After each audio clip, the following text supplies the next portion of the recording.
know why you shouldn't be celebrating Canada Day? Do you know why you shouldn't be celebrating the 4th of July in the United States, the Day of Independence? Do you know why you shouldn't be celebrating February 6th in New Zealand or January 26th in Australia? Well, I'm in Canada. I live in Canada. I was born and raised in Canada. And for a very long time, I was unaware of what really was the story behind the indigenous history. But did you know that the estimation is that 55 to 100 million indigenous peoples of the Americas died, whether it was from a genocide, whether it was from disease or ethnic cleansing? They died. They were killed. They were murdered. Did you know that they are still finding unmarked graves here in Canada of children that were killed in the residential schools? Did you know that even to today, there are women, indigenous women, that go missing every year? There are numerous indigenous women that go missing every year. Did you know that? Did you know that there are very many, sometimes in the hundreds, maybe over 600 indigenous communities that do not have even drinking water? Did you know that? So when you're celebrating Canada Day, you're also celebrating the annihilation and the ethnic cleansing and the genocide of the indigenous communities, the erasure of their culture, the erasure of their ethnicities, the erasure of their history, and the erasure of their very lives. Did you know that in the 1700s, there were so many, in the millions, of indigenous peoples that were killed, that because of the fact that all these farms that they had been farming, because Western countries like to put out the narrative that they were good for nothing. So all these indigenous farming communities, because they were annihilated, they caused a shift in the ecosystem of the world to the point where they called it the Little Ice Age. Did you know that? Did you know that in the 1800s, they killed over 100 million bison and buffalo because they knew that the indigenous communities survived on that meat? And they thought that they were just going to starve them out. If they won't go, they will just starve them out.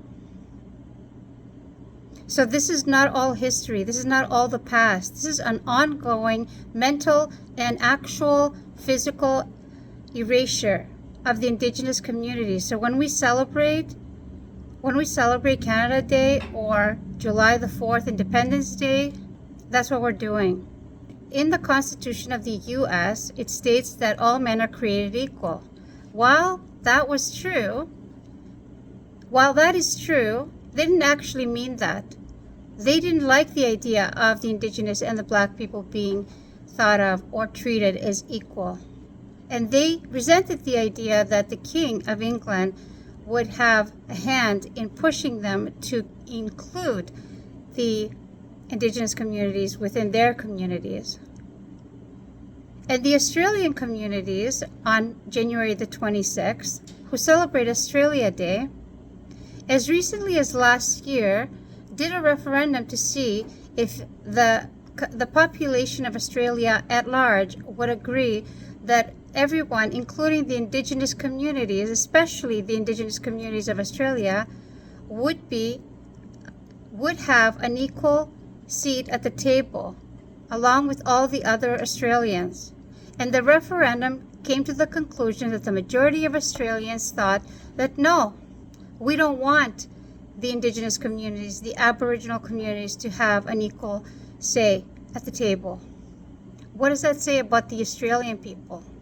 Do you think that when the New Zealand people, some of which did sign the February 6th Wahangi, sorry if I'm murdering it, document, they were basically handing over their land to the British. And at the same time, they were foregoing their own human rights. Do you think they were happy about that? So when you are thinking about celebrating Canada Day, I actually have the day off from work today because it is a national holiday. And I am thankful for that. What I'm actually trying to concentrate on is the memory and the contribution and the history of the indigenous communities of the Americas that to this day are still suffering. To this day, they don't have drinking water. To this day, our government, the current government, and all the governments before are saying plainly with their actions that the indigenous communities are not of value, and they are just going to say all the right words and none of the actions.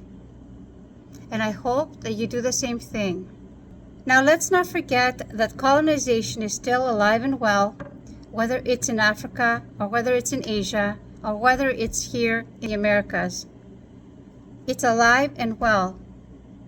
The example is the genocide of the Congo and the current genocide of the Holy Land, the ethnic cleansing of the Holy Land. If you think that people that live thousands of miles away, if you think that people living thousands of miles away from you, it doesn't affect you, I'm here to tell you that it does.